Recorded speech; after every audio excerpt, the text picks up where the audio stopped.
David Scott, author of the book The Funcoal Myth, the story of Torquay in World War II. And why was Torquay considered a funcoal?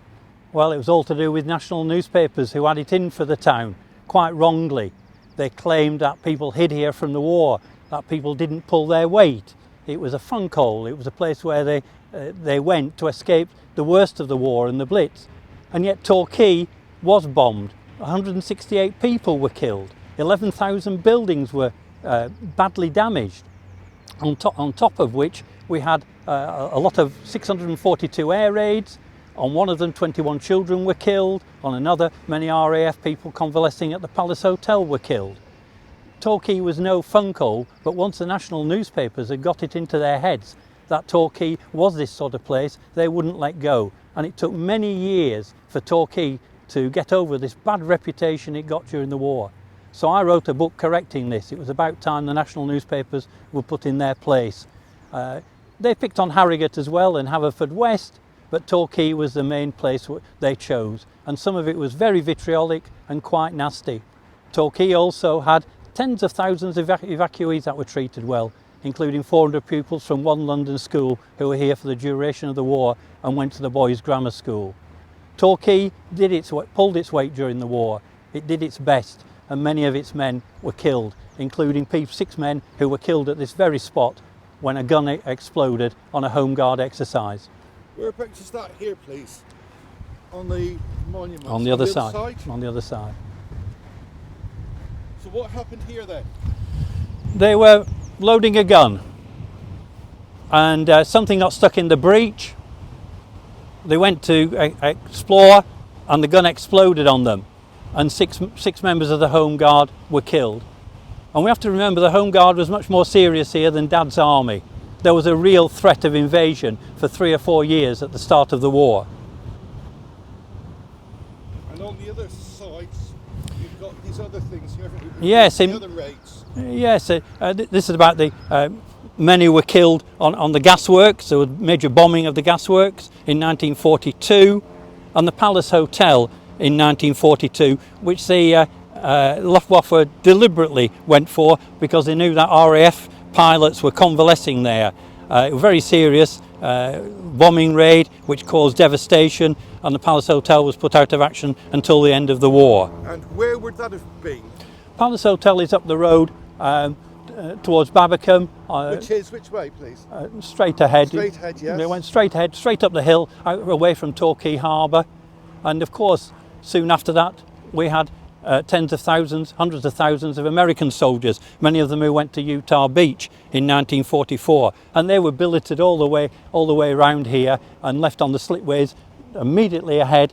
Let's have a look at that, can we? Let's go over there then. Well, you can't. They're the other side of the theatre there, the slipways, right. And that's where they left for Utah Beach on June 5th, 6th. And they were probably glad they didn't go to Omaha Beach, which was the real killing ground. But many of them died that day, and they were well known to local families who they were billeted on and got to know them. And local school children loved the Americans being here because they had chocolate and they had chewing gum. So Torquay did play its part in the war. It trained many RAF personnel who did their initial training here. Its Home Guard was serious. Many men were obviously in the forces, but it was certainly no funcoal because the bombing raids, 642 air raids throughout the war, testify to that. Albeit we didn't suffer anywhere near as bad as Plymouth and Exeter, but it still did its whack, did Torquay. And there was a particularly awful incident on a Sunday, wasn't there? Yeah, that was Rogation Sunday, end of May 1943, when the Luftwaffe came flying in over the seas that you can see here in Torquay and bombed St Mary Church. 21 children and 3 adults were killed that afternoon very quickly. They were attending an afternoon Sunday school service. Actually, the minister there was very fortunate. He was in the hall at the time, but he went back to get to the vicarage to get his glasses, and the bomb dropped just as he got to his vicarage door. He was blasted through the door, but he escaped death. Whereas if he'd have been in the hall, he'd have almost certainly been killed.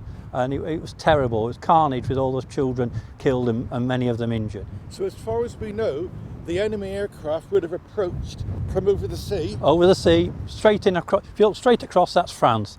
and they would come in at low level. Over here, over our heads. where Over we our are heads, today, yeah. and they'd head towards. They turn towards the right.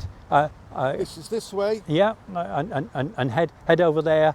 One of the targets just to the left would be the railway station. All right. Which yes, they that's are, just behind the hotel, yeah, isn't it? which they would go for. But their main bombing raids, it wasn't unknown for them to come and just, with people on the beaches down below, to just strafe, come in quick, hit and run raids, and they would come and strafe people on the beach. People were killed while sunbathing. What, here in Torquay? Yeah. Well, one father saved his son by covering his whole body, and the father was killed, was machine gunned by a Fokker wolf, and his son escaped who was underneath him.